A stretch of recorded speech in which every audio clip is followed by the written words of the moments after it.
Bismillahirrahmanirrahim. Assalamualaikum warahmatullahi wabarakatuh. Waalaikumsalam warahmatullahi wabarakatuh. Yang terhormat Kepala Sekolah SD Raudhah Ibu Tin Sabah Ismaili SEMAK. Yang terhormat Ibu Wakil Kepala Sekolah Bidang Kurikulum Ibu Nuri Fidiastuti SPD. Yang terhormat Ibu Wakil Kepala Sekolah Bidang Kesiswaan Ibu Tina Aryani SPD. Yang terhormat pula Bapak Ibu guru sekalian yang insya Allah seluruhnya dalam keadaan sehat dan dalam lindungan Allah Subhanahu wa Ta'ala. Terima kasih atas kesempatannya. Di siang hari ini yang insya Allah kita semua sehat selalu. Saya akan coba berbagi ilmu yang walaupun masih sedikit insya Allah bermanfaat. Di sini saya akan membagi tentang budaya positif. Jadi di sini kita namakan dengan diseminasi. Apa itu diseminasi? Diseminasi itu berbagi pengetahuan, artinya menyebar pengetahuan. Kemudian saya di sini kebetulan CGP Angkatan 11 Kota Bekasi dengan dibantu oleh Ibu Pengajar Praktik Ibu Siti Asyatul Akidah beserta Ibu Rani SPD ini sebagai fasilitator. Yang akan kita bahas di siang hari ini adalah pertama tentang disiplin positif, kemudian motivasi perilaku manusia, kebutuhan dasar, posisi kontrol restitusi, dan keyakinan kelas serta segitiga restitusi. Saya rasa semua di sini seluruh Bapak Ibu guru pernah melakukan apa yang ada di sini, tapi mungkin belum tahu itu masuk ke bagian apa. Gitu. Jadi di sini yang mau saya tanyakan, kira-kira dari 6 poin ini Bapak Ibu guru semua yang masih terdengar agak kayak asing gitu ya? Oke, segitiga restitusi nanti akan kita bahas di sini ya. Pertama-tama kita bahas tentang disiplin positif dan nilai-nilai kebajikan universal. Itu tentang paradigma perubahan. Jadi sebelum kita bahas satu persatu, saya mau minta tolong sama ibu bapak sekalian, pilih pasangan berdua-berdua. Silahkan, pilih pasangan berdua-berdua. Kita akan mencoba ya, di sini kita akan mencoba mempraktikkan tentang paradigma perubahan. Di sini ada 2 orang, yang satu sebagai A ini bertugas sebagai pengepal tangan. Silahkan disepakati yang mana yang bertugas sebagai pengepal tangan. Sedangkan yang kiri atau kanan bebas. Biasanya Bapak Ibu guru kalau kepala itu yang lebih kuat yang mana? Yang A bertugas sebagai pengepal tangan, yang B ngapain? Nah, yang B tugasnya buka kepalan tangan temennya. Ya, kita kira-kira kasih waktu 10 detik aja. Kita coba yang B buka kepalan tangannya, yang A itu usahain kepalannya itu kencang. Ya, silakan. Kita mulai ya. Saya hitung 1 sampai 3, baru yang B bertugas membuka kepalan temannya. Ya. Dia jangan iri juga ya. Oke, semuanya siap? 1, 2. Oh, Bu Febri nggak ada pasangan ya? Sebagai pengamat aja, kita sebagai pengamat ya. Oke, 1, 2, 3. 1, 2, 3, 4, 5, 6, 7, 8, 9, 10.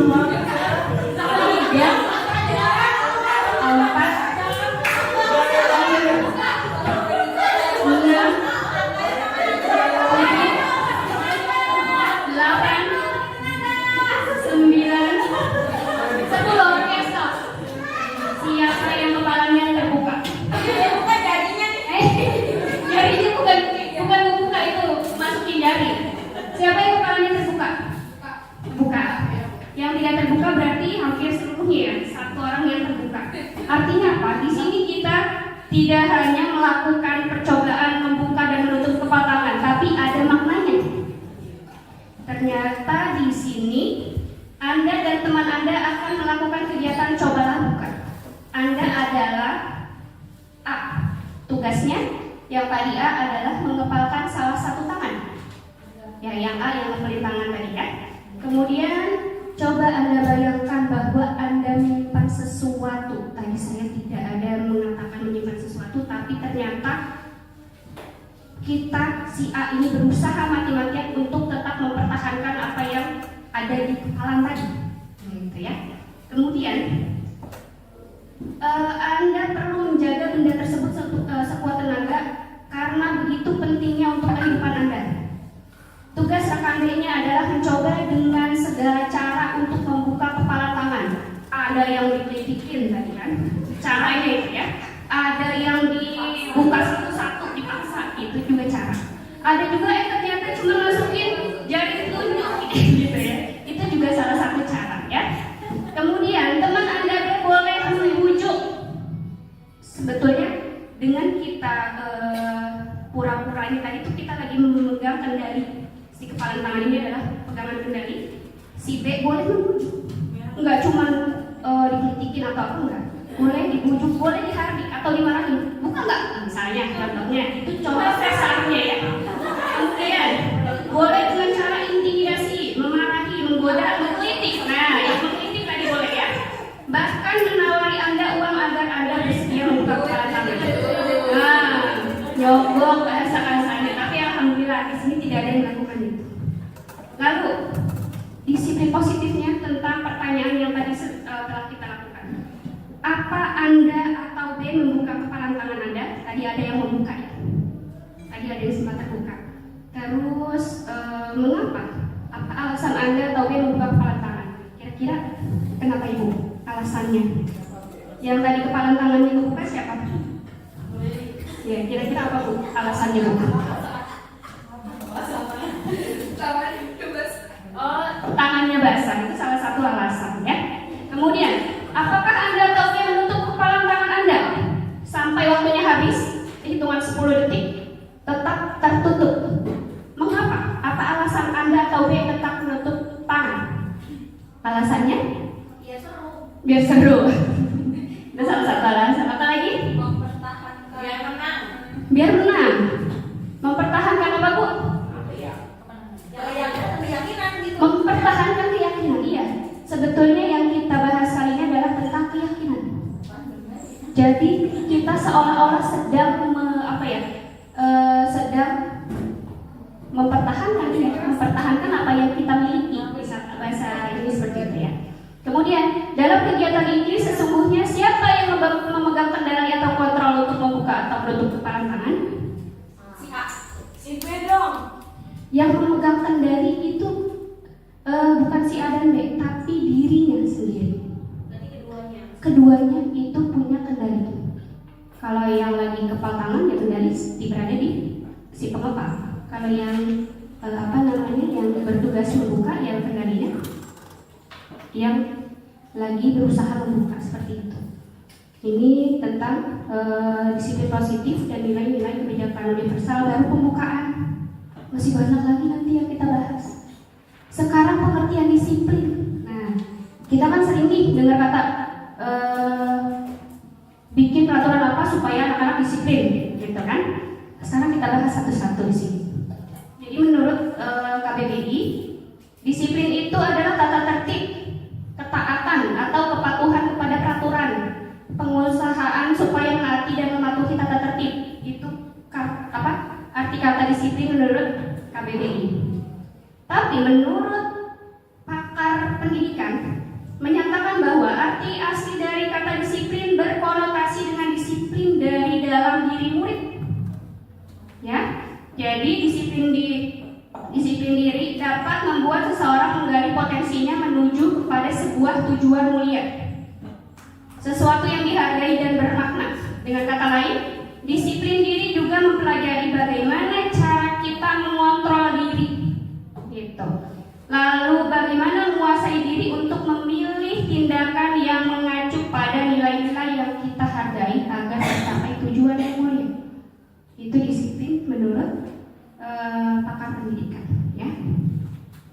Sekarang kita bahas kebijakan universal.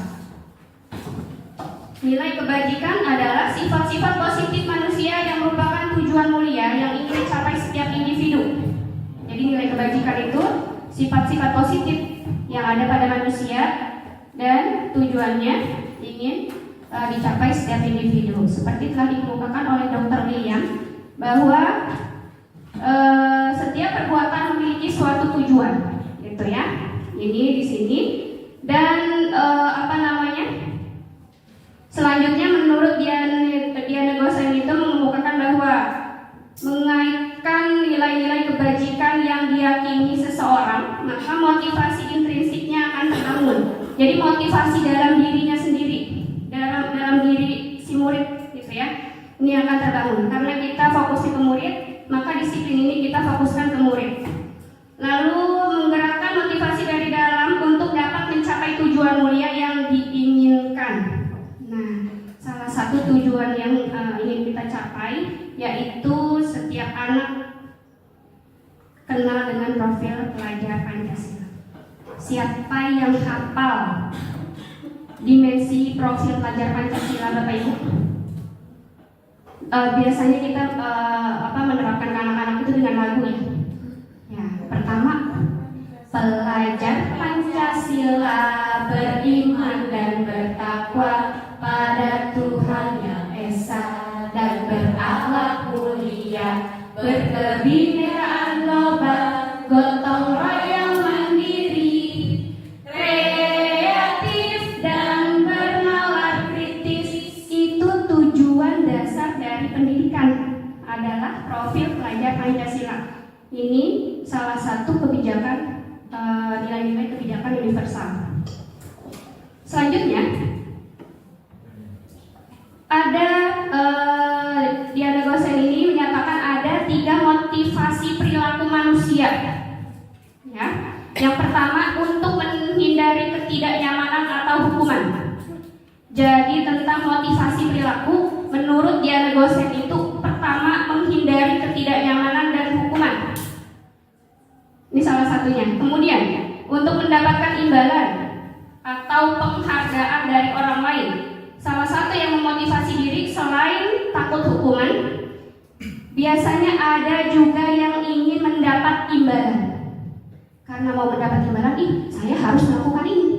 Karena takut hukuman, saya tidak boleh melakukan itu. Nanti saya akan dihukum, misalnya gitu. Yang ketiga, untuk menjadi orang yang mereka inginkan dan menghargai diri sendiri dengan nilai-nilai yang mereka percaya. Yang lebih bagus dari 3 motivasi ini kira-kira gimana Bapak Ibu?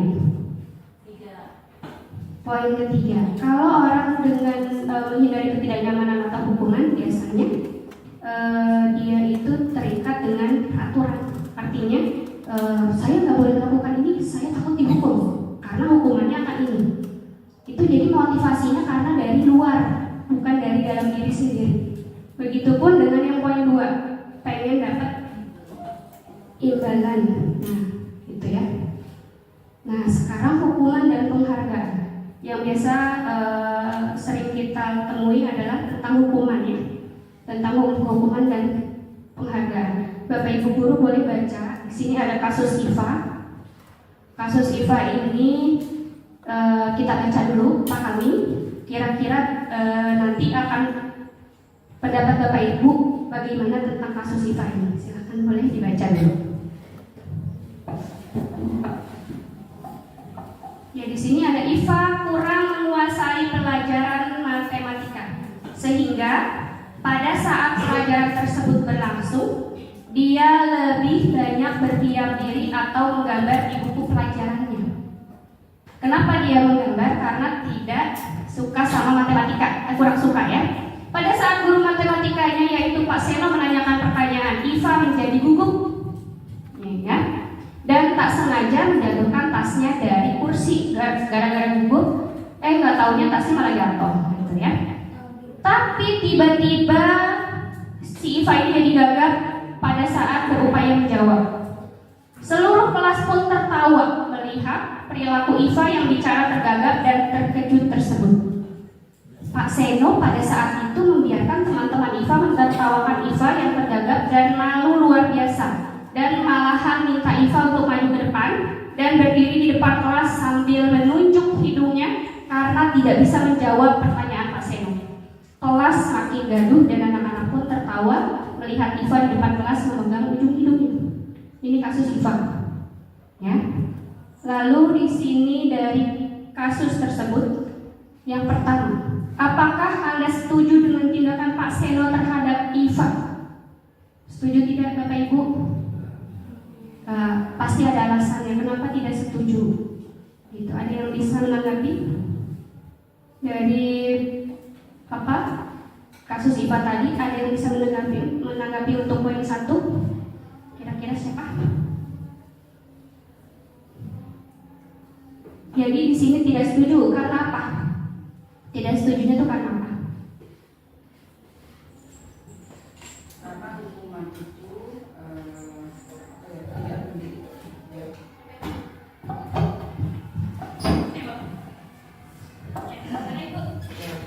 Jadi si IPA ini ya mungkin merasa dia bukan pelajaran yang dia sukai. Seperti itu, karena kan sini karakter anak itu dalam pelajaran berbeda-beda. Jadi kalau misalnya memang ada seperti itu, seharusnya pasien itu tidak menghukum, karena menghukum itu bukan jalan jalan yang terbaik untuk anak, terutama untuk anak SD. Bahkan itu akan menjadi trauma seperti itu. Oke, terima kasih Bu Dwi atas tanggapannya. Kemudian menurut Bu Dwi ini nggak bagus karena dia sama aja menghukum. Hukum itu akan berdampak dengan psikologis anak, seperti itu menurut Bu Dwi. Kemudian menurut Anda tindakan Pak Seno terhadap IFA adalah sebuah hukuman atau konsekuensi? Kan kalau kita sering mendengar kata hukuman atau konsekuensi. Kira-kira menurut Bapak Ibu, IFA ini termasuk mendapat hukuman ataukah mendapat konsekuensi? Ya, hukuman atau konsekuensi? Hukumannya. Menurut Bu Dwi hukuman.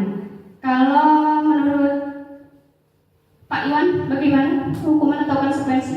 Hukuman. Bapak Ibu menurut Bapak Ibu sekalian hukuman atau konsekuensi? Ya, hukuman. Rata-rata menjawab hukuman. Nanti akan kita bahas juga di sini tentang hukuman dan konsekuensi. Sekarang yang tadi Ibu Bapak bilang yang masih agak sedikit bingung dan belum pernah mendengar adalah tentang restitusi. Nah, ini yang kita bahas sekarang adalah tentang restitusi. Apa sih restitusi? Ternyata restitusi itu proses menciptakan kondisi bagi murid untuk memperbaiki kesalahan mereka. Jadi kalau ada murid yang punya kesalahan, inilah cara yang tepat untuk memperbaiki kesalahan, tapi tidak dengan menghukum. Jadi guru itu melakukan restitusi bukan dengan menghukum, tapi berusaha untuk mengajak anak supaya tahu kesalahannya apa dan supaya bisa memperbaiki kesalahan gitu. Nah, di sini restitusi juga merupakan proses kolaboratif yang mengajarkan murid untuk mencari solusi. Jadi kita kasih tahu kira-kira kalau kalian seperti ini solusi yang baik itu seperti apa gitu ya. Nah, kemudian dan membantu murid berpikir tentang orang seperti apa yang mereka inginkan dan bagaimana mereka harus memperlakukan orang lain. Inilah restitusi. Nah, di sini ada hukuman. Di sini ada hukuman ya Ibu. Di sini ada konsekuensi dan di sini ada restitusi. Ternyata kalau hukuman itu merupakan identitas gagal. Artinya kita menghukum anak bukan malah anak menjadi manusia lebih baik, malah dia merasa bahwa dirinya itu tersakiti.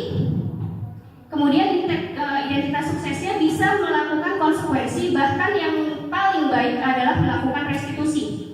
Jadi kita sebagai guru yang baik, langkah baik untuk menyelesaikan masalah anak-anak adalah dengan restitusi ini. Jangan menghukum lagi. karena hukuman ternyata sesuatu yang menyakitkan harus terjadi. Kemudian tidak nyaman untuk murid atau untuk jangka waktu panjang. Misal tadi seperti yang kasus Siva, dia malunya luar biasa, itu dalam jangka waktu panjang. Nggak bisa dia langsung lupa dalam 2 menit, 3 menit nggak lupa. Bisa jadi besoknya malah, Bu, aku nggak mau sekolah kalau anak TK atau SD ya. Ibu, Mama, aku nggak mau sekolah, soalnya aku malu. Kenapa nggak misalnya? Karena tadi aku disuruh tunjuk hidung sama Pak Guru. Karena aku tadi diketawain sama teman-teman. Ini dalam jangka waktu panjang. Jadi ketidaknyamanannya dalam waktu panjang. Lalu korban mendapat keadilan dan murid akan tersakiti. Ya, murid pasti jelas tersakiti. Lalu konsekuensi ini merupakan identitas sukses. Kenapa? Sesuatu harus terjadi. Pertama, tidak nyaman untuk muridnya tapi dalam waktu jangka pendek. Biasanya kalau konsekuensi ini kita sudah sepakati dulu sama murid. Ayo, kalau kamu melakukan ini, konsekuensi yang harus kalian terima apa? Gitu kan? Ada murid itu kita udah tahu duluan. Gitu. Kemudian restitusi. Restitusi merupakan pilihan, menguatkan untuk murid atau anak dalam jangka waktu panjang. Jadi apa yang mereka alami, lalu cara kita menyelesaikan dengan restitusi itu akan melekat. Oh, ternyata saya nggak boleh begini loh. Kemarin saya melakukan ini sama Bu Guru, saya harus begini. Itu restitusi. Ternyata dengan restitusi dia akan tertanam di dalam dirinya. Itu keingatan terus nanti sampai jangka waktu panjang. Seperti itu ya Bapak Ibu.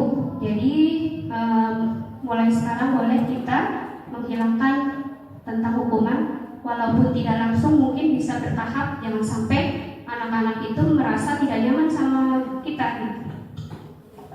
Seperti itu. Ini juga hukuman, konsekuensi sama restitusi. Di sini banyak lagi ya.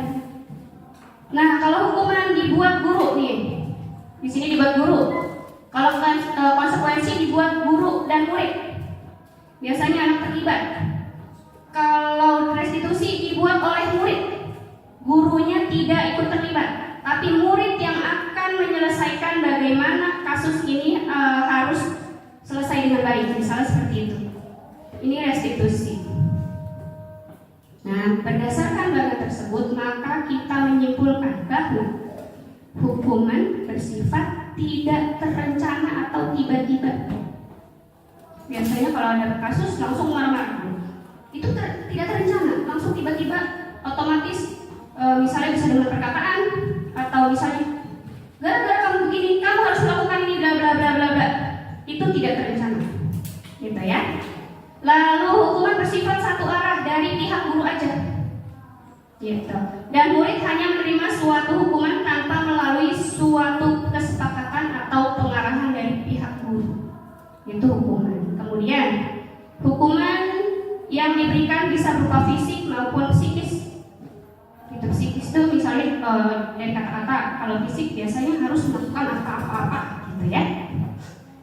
Nah, di sini disiplin dalam bentuk konsekuensi sudah terencana atau sudah disepakati. Jadi guru dengan murid menyepakati konsekuensi yang dilanggar. Sudah dibahas dan disetujui oleh murid dan guru. Umumnya bentuk-bentuk konsekuensi dibuat oleh pihak guru dan murid sudah mengetahui sebelumnya. Ya, itu. Jadi bedanya hukuman sama konsekuensi. Sekarang restitusi kembali ya. Di sini restitusi itu adalah proses menciptakan kondisi bagi murid untuk memperbaiki kesalahan mereka sehingga mereka bisa kembali pada kelompok mereka dengan karakter yang lebih kuat. Ini ternyata begitu. Walaupun rasanya kayaknya kalau pakai restitusi kok guru lembek banget ya, tidak begitu ternyata. Jadi dengan kata-kata ayo begini itu tidak mempan ternyata di anak-anak sekarang. Yang lebih baiknya adalah kita panggil anak itu, kita ajak ngobrol apa solusinya, apa yang harus kalian lakukan, itu lebih membekas, lebih melekat. Sehingga kalau mereka melakukan itu lagi, nanti di sini ada kaitan berkaitan dengan keyakinan kelas. Nanti akan kita bahas juga keyakinan kelas. Jadi restitusi itu ada kaitan dengan keyakinan kelas. Nah, ciri-ciri restitusi. Pertama, restitusi bukan menebus kesalahan, namun untuk belajar dari kesalahan. Kedua, restitusi memperbaiki hubungan. Hubungan apa? Hubungan antara si A dengan B yang berselisih. Jadi nggak ada lagi dendam-dendam.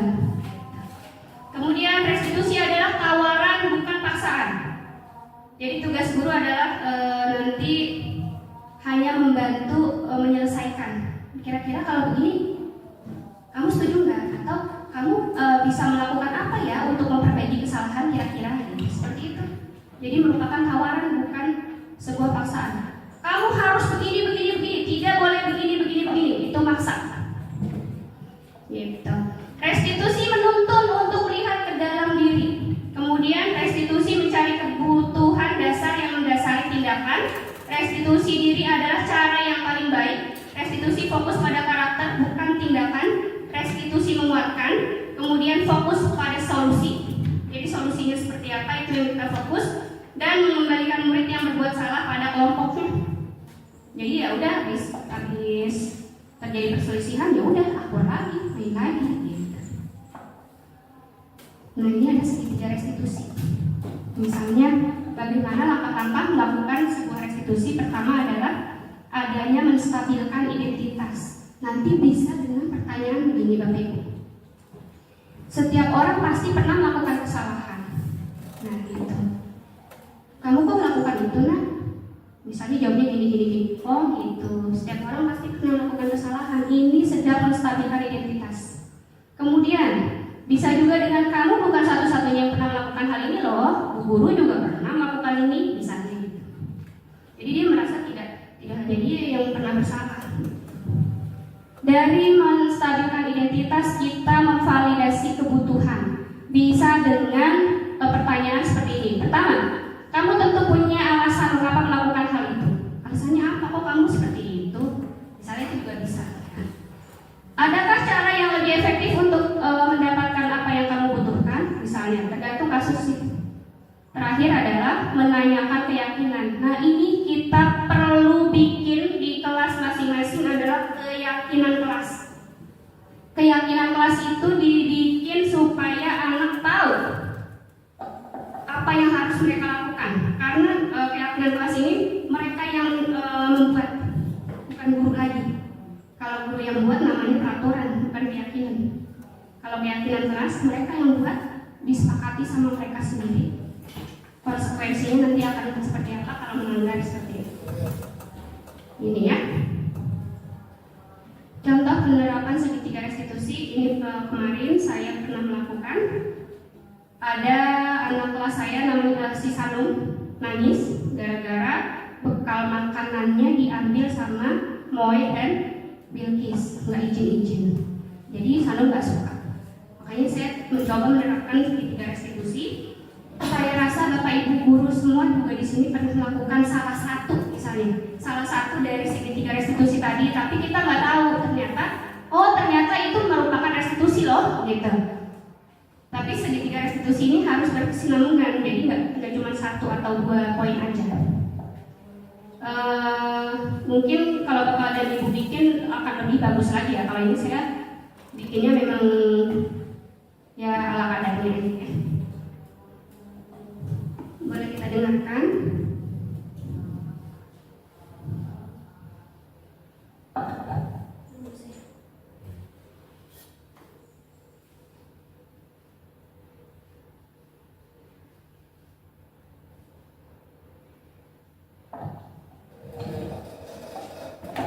Ya, sebelum kita ke segitiga restitusi, boleh berdiri Bapak Ibu guru.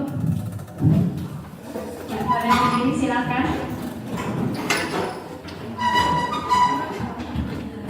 Kita punya jargon semangat pagi. Nah, dengan semangat ya, dengan suara yang lantang. Ya, boleh berdiri. Kalau saya bilang semangat pagi, berarti jawabannya pagi.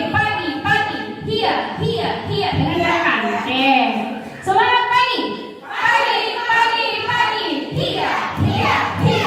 Oke,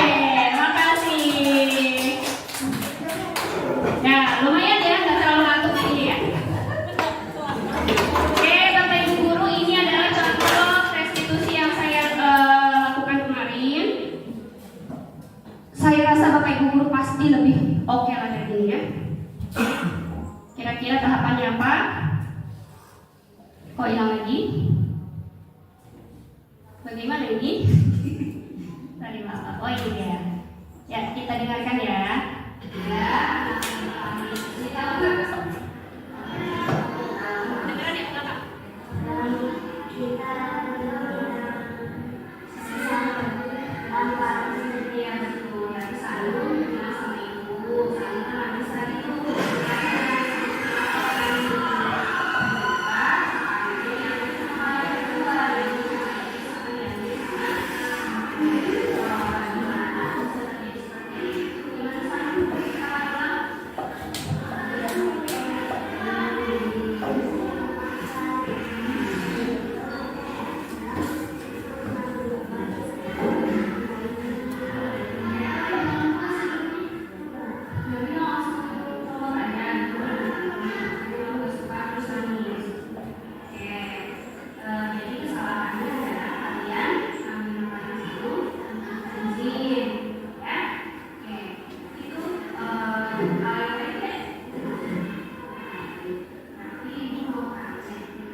Ini menanyakan alasan itu merupakan salah satu contoh validasi kesalahan.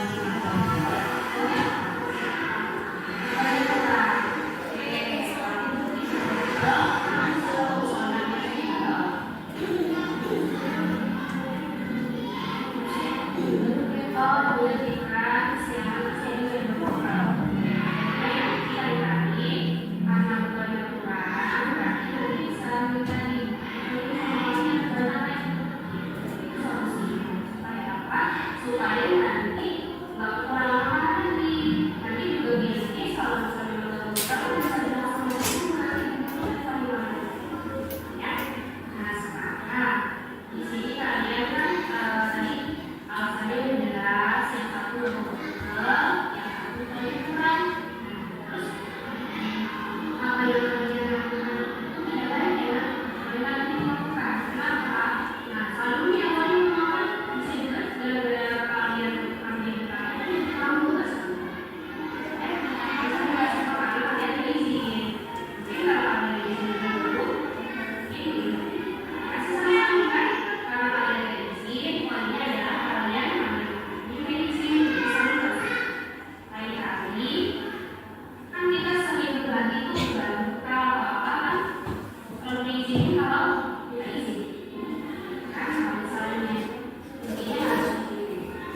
Ini yang tadi 3 tahap itu ya, boleh diterapkan nanti.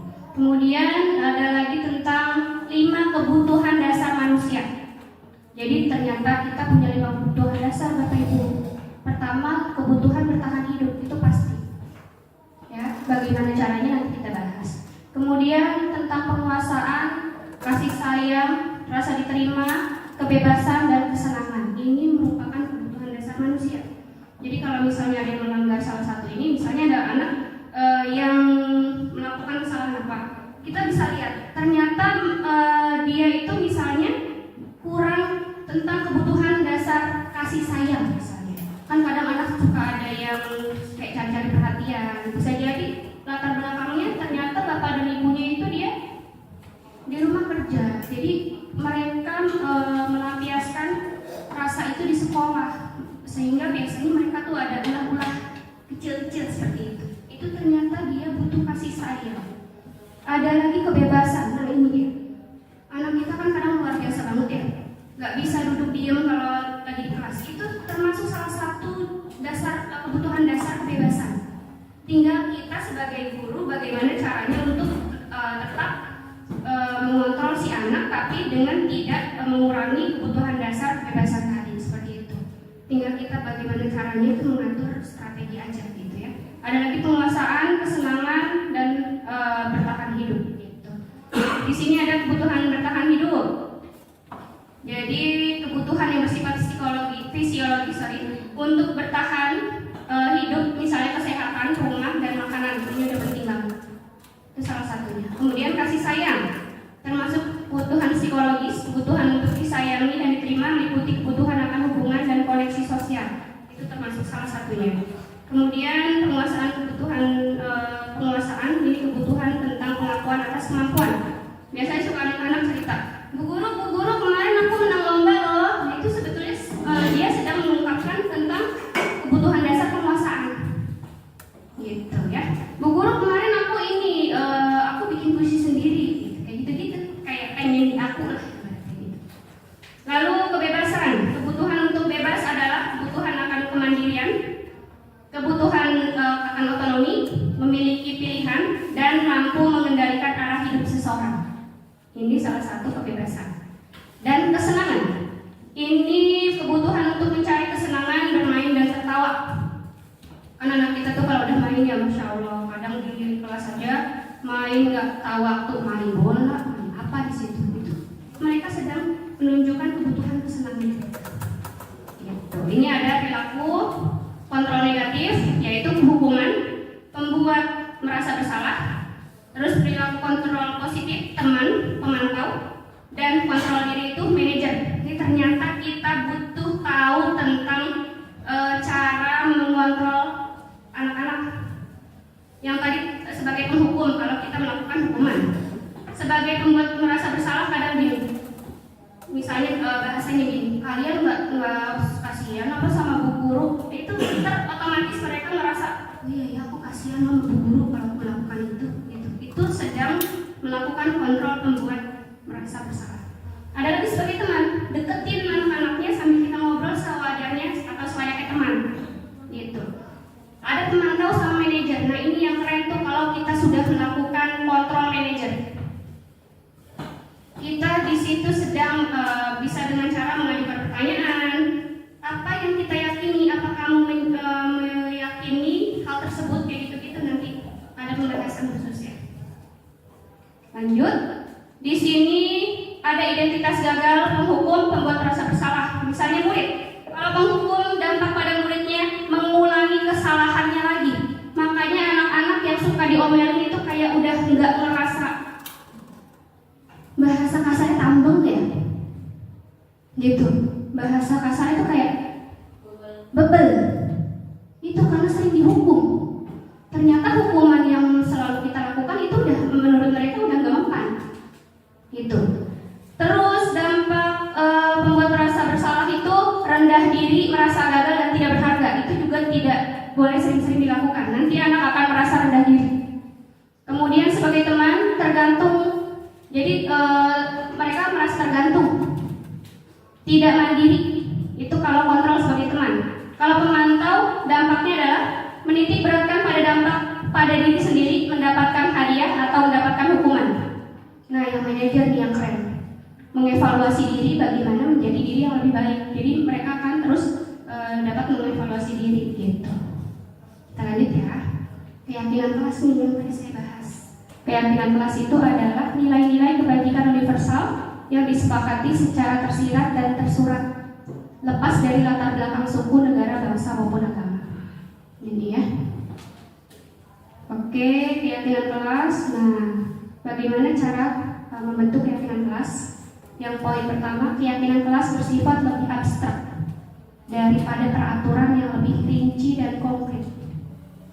Keyakinan kelas berupa pernyataan-pernyataan universal. Misal, kalau misalnya kita tidak datang terlambat, artinya keyakinan universalnya adalah disiplin waktu misalnya. Itu jadi kita lebih ke universal ya. Keyakinan kelas hendaknya tidak terlalu banyak, jangan banyak-banyak. Yang penting mencakup seluruhnya. Kalau kebanyakan anak-anak lupa juga. Gitu. Keyakinan kelas sebaiknya sesuatu yang dapat diterapkan di lingkungan tersebut. Semua warga kelas hendaknya ikut berkontribusi dalam membuat keyakinan kelas. Jadi nanti kita sama-sama bentuk keyakinan kelas. Seluruh anak harus ikut berpartisipasi. Misalnya kita kasih kertas atau apa, suruh anak-anak kamu maunya keyakinan kelasnya kayak mana? Gitu. Satu-satu suruh. Bikin satu aja per anak. Nanti kita kumpulin dan jadikan itu keyakinan kelas. Gitu ya.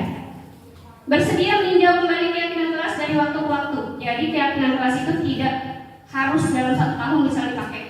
Bisa jadi dalam 3 tahun, 3 bulan atau 1 semester kayak gitu, bisa diganti-ganti ya.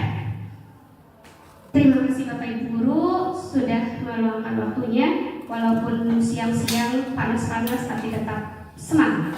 Semangat gak? Harus semangat. Iya lagi, oke. Jadi ini insya Allah kita harus melakukan semua ini untuk apa? Untuk anak-anak murid dan untuk sekolah kita sendiri. Gitu. Demikian. Terima kasih Ibu Kepala Sekolah, Bapak Ibu Guru semua, Ibu Wakil seluruhnya. Saya cukupkan sampai di sini. Assalamualaikum warahmatullahi wabarakatuh.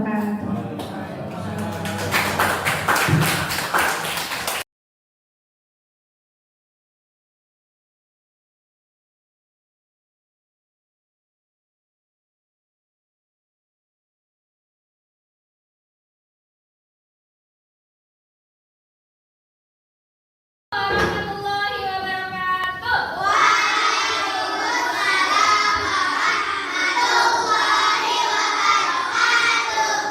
Oke, apa kabar hari ini?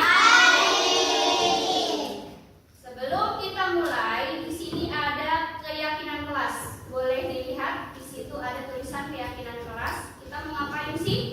Membuat keyakinan kelas. Keyakinan kelas untuk kelas kita.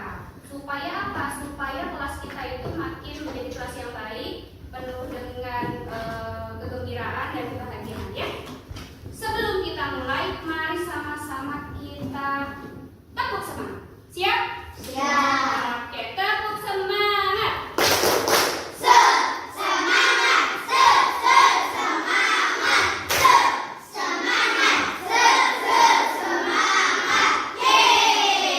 Oke, terima kasih. Kalau Ibu bilang semangat pagi, jawabnya? Pagi.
seperti keyakinan kelas yang kalian buat. Nanti seperti itu ya. Oke, sekarang di sini ada lagi pembentukan keyakinan kelas. Yang pertama adalah keyakinan kelas bersifat lebih abstrak daripada peraturan. Nah, biasanya kita tahunya peraturan aja nih. Peraturan kelas harus ini. Tidak boleh itu, gitu kan? Kalau sekarang bukan kita bikin itu, tapi bikin keyakinan kelas nanti. Nah, seperti itu ya. Lalu keyakinan kelas berupa pernyataan universal. Artinya pernyataan itu bersifat umum. Misalnya, kalian bikin tidak boleh datang terlambat. Berarti maksudnya adalah disiplin. Udah kita tulis harus disiplin. Gitu ya. Itu universal namanya. Kemudian, pernyataan keyakinan kelas senantiasa dibuat dalam bentuk positif. Artinya tidak boleh ada kata tidak. Tadi tuh bilang tidak boleh datang terlambat. Itu nggak boleh ada kata tidak. Artinya bisa diganti dengan kata apa? Harus disiplin, boleh. Kayak gitu ya. Nanti kita diskusikan lagi. Kemudian, keyakinan kelas hendaknya tidak terlalu banyak sehingga mudah diingat dan dipahami oleh semua warga kelas. Jadi kalau kebanyakan kalian suka lupa. Lebih baik sedikit tapi mencakup seluruh peraturan. Gitu ya. Kemudian, keyakinan kelas sebaiknya sesuatu yang dapat diterapkan di lingkungan tersebut. Bikinlah keyakinan kelas yang bisa diterapkan di sini. Jangan bisa diterapkannya di luar sekolah. Misalnya, cucilah piring setelah makan. Nah, itu kan kalau di sekolah tidak ada ya. Tidak perlu. Artinya, itu nggak usah bikin begitu. Jadi, yang ada di lingkungan sekolah aja ya. Kemudian, semua warga kelas hendaknya ikut berkontribusi dalam pembuatan keyakinan kelas. Jadi, semuanya harus kasih pendapat masing-masing, satu orang satu aja ya. Jadi masing-masing nanti akan dikasih ini, kalian tulis deh tuh. Ini Bu kasih warna kuning sama biru aja, nggak usah banyak-banyak ya. Nanti kalian tulis di sini misalnya, Zafi maunya keyakinan kelas apa nih? Tulis di sini, udah dapat ditulis, tempel deh di sini nanti sama kita ya. Paham ya? Kemudian apa lagi? Kemudian semua warga kelas, oh itu udah, bersedia meninjau kembali keyakinan kelas dari waktu ke waktu. Jadi nanti kalian harus mau ikut meninjau. Meninjau itu maksudnya ternyata keyakinan kelas yang udah kita buat itu tidak berjalan dengan baik. Boleh kita bikin keyakinan kelas yang baru. Gitu. Jadi nanti kira-kira 3 bulan sekali atau 1 semester sekali maksimal itu boleh kita bikin keyakinan kelas yang baru. Kayak gitu ya.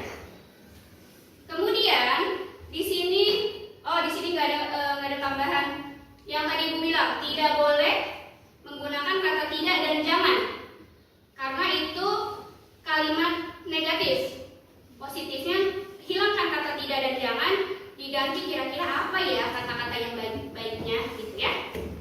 Ada yang mau nanya? Tidak ada? Oke, kalau tidak ada, Ibu mau bagiin satu-satu ini. Nanti kalian bikin masing-masing satu orang satu. Silahkan siapkan alat tulisnya dulu.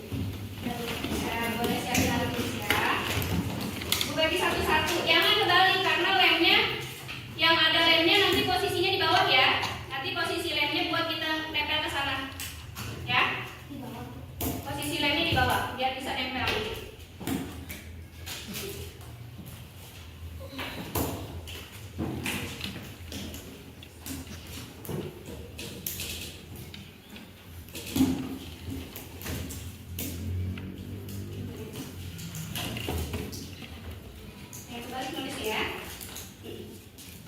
Posisi lemnya jangan di bagian yang ditulis. Posisi lemnya itu di bagian yang di belakangnya nih, yang di belakang sini buat ditempel nanti. Oke? Ya, silakan kalau udah punya ide langsung dicatat aja. Oh ini belum ya? Kalau udah punya ide apa, mau keyakinan kelas yang apa langsung dicatat aja.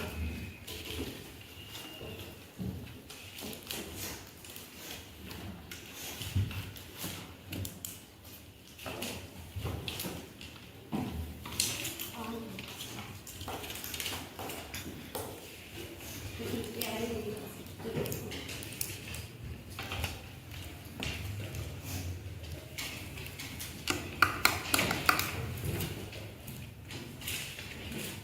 Ya, tulis aja langsung ya, pakai pulpen kalau bisa, jangan pakai pensil. Ya, silakan ditulis kira-kira apa yang kalian inginkan di kelas ini supaya menjadi pimpinan kelas. Nanti kalau ada kata-kata yang kurang baik, nanti kita diskusikan kira-kira kata yang baiknya apa, ya. Silakan, ada yang sudah? Kalau sudah boleh tempel di sini.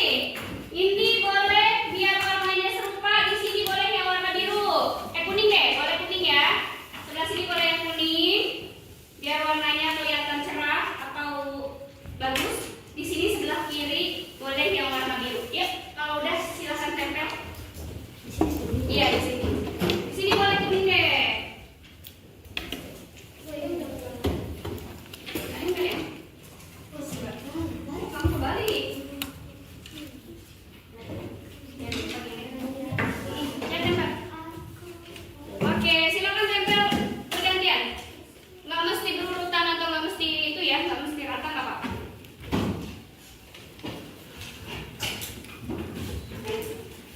Oke, ya. Ya, yang biru sebelah situ biar kelihatan lebih bagus. Silakan sudah. Ibu bisa kebalik. Kebalik ya, jadi kayak gini nih. Nggak apa-apa. Ya, ada lagi nggak?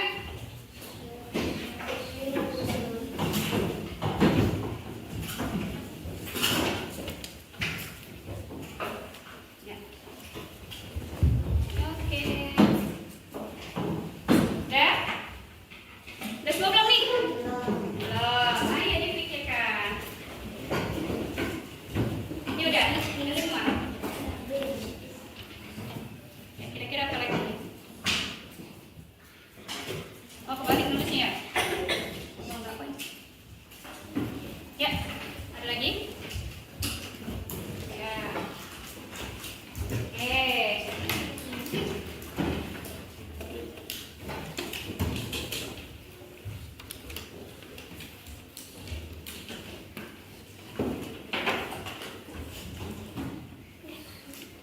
Udah?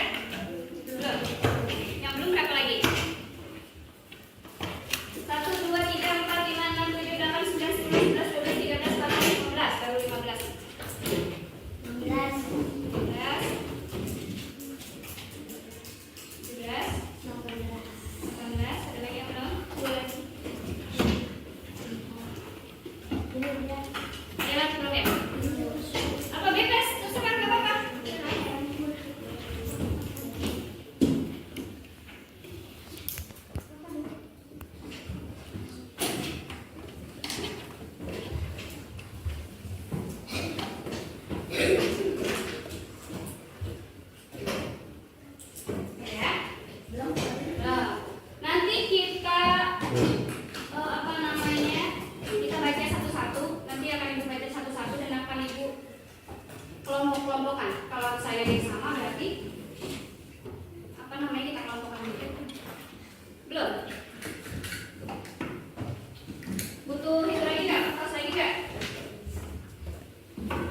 santun.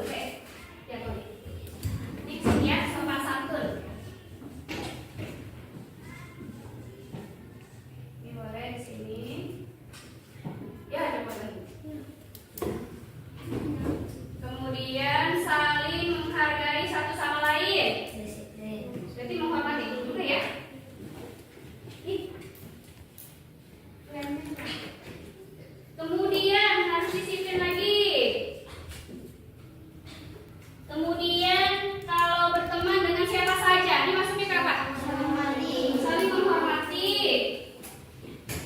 Terus harus saling menyayangi satu sama lain. Masuk ke sini lagi ya. Berarti saling menghormati dan menyayangi ya.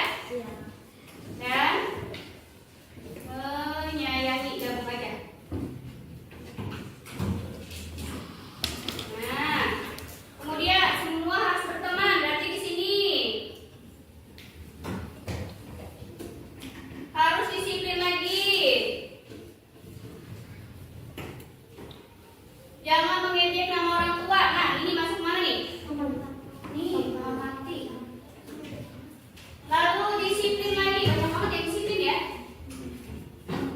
Harus menjaga omongan. Nah, itu apa? Sopan santun. Menjaga kebersihan kelas. Berarti apa? Bisa mandiri, bisa disiplin atau langsung aja menjaga kebersihan ya. Di sini menjaga. Oke, kalau begitu sudah kita temukan ada 1, 2, 3, 4, 5. Ada 5 keyakinan kelas yang harus kalian sepakati. Pertama ada disiplin. Kedua ada saling menghormati dan menyayangi. Ketiga ada mandiri. Keempat sopan santun. Kelima ada berapa? Ada 5. Di sini akan kita sepakati bikin. Mau kalian yang tulis atau ibu yang tulis? Ibu aja yang tulis. Setuju? Kamu mau tulis? Asraf? Jadi mau ibu ya atau kalian yang tulis? Ibu aja ya.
latihan. Ya boleh di bawahnya atau di sini juga nggak apa-apa.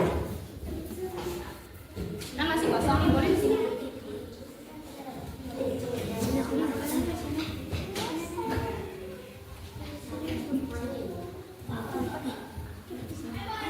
Kamu nggak kayak ini, jangan kayak ini.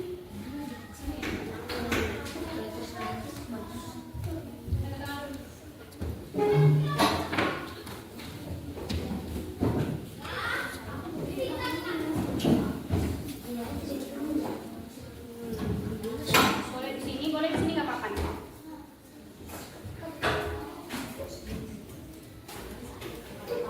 Yang sudah boleh langsung kembali ke tempatnya ya.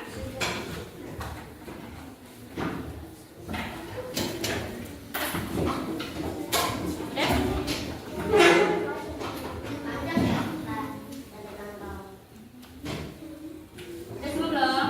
Nah, kalau udah ditutup kembali. Belum?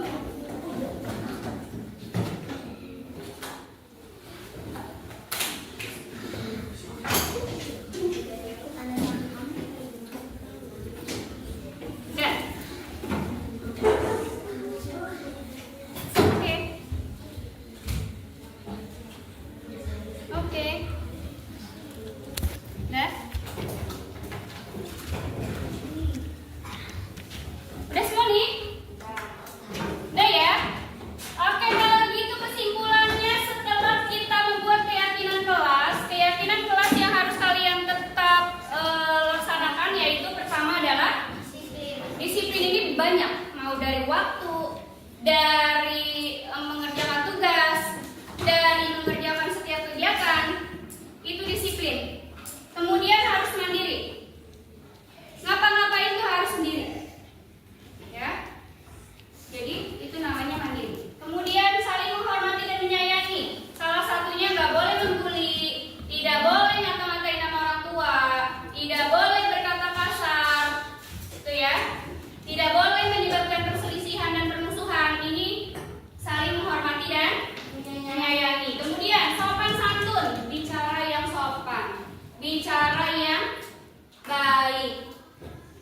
Tata kramanya harus baik. Ketemu guru, ketemu yang lebih tua, hormati dan saling menyayangi. Kemudian bahasanya itu sopan santunnya itu dengan bahasa dan perbuatan ya. Misalnya kalau melihat ada yang lebih tua, tunjukkanlah. Betul, itu salah satu contoh sopan santun.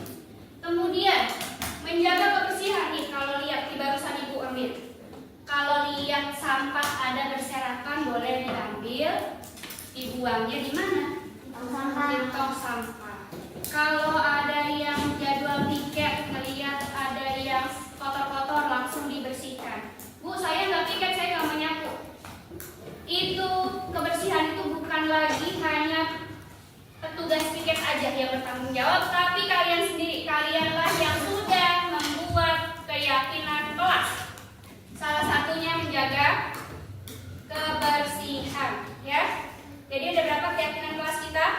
5. Ada 5. Pertama, disiplin. Kedua, mandiri. Ketiga, saling menyayangi dan menghormati. Keempat, sopan santun. Terakhir, menjaga kebersihan. Sepakat? Ini adalah keyakinan kelas kita yang baru. Mari sama-sama nih. Kalian udah tanda tangan, artinya kalian sudah menyetujui. Mari sama-sama kita tepuk tangan.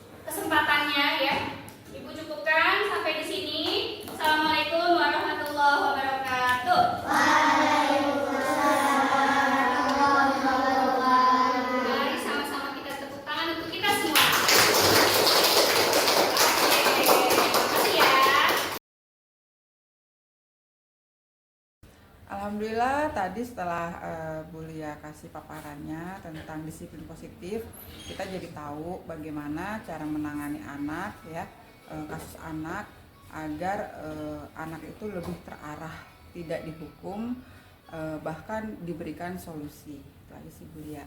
Bagus tadi paparannya. Kasih Bu Dwi. Ya, baik. Untuk kegiatan diskriminasi tadi dengan Ibu Lia, alhamdulillah kita tercerahkan.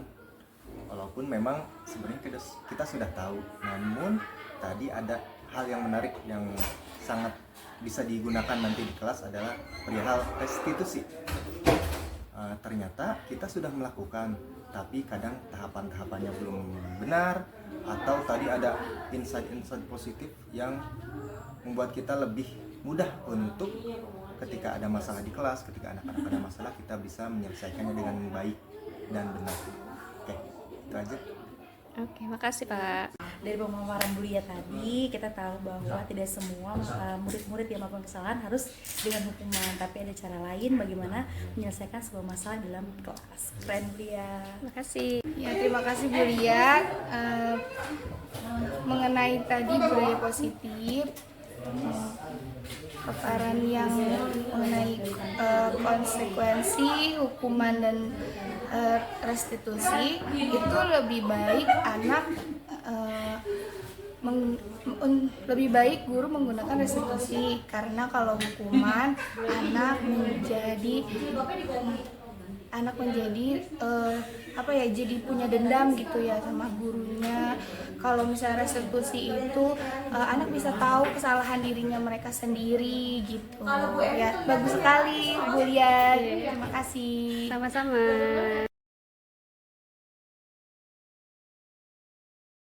Assalamualaikum warahmatullahi wabarakatuh. Perkenalkan, nama saya Dalmanta Rahmandaru, biasa dipanggil Moe. Assalamualaikum warahmatullahi wabarakatuh. Perkenalkan, nama saya Esmenum Rafiza Subarka, biasa dipanggil Sanu.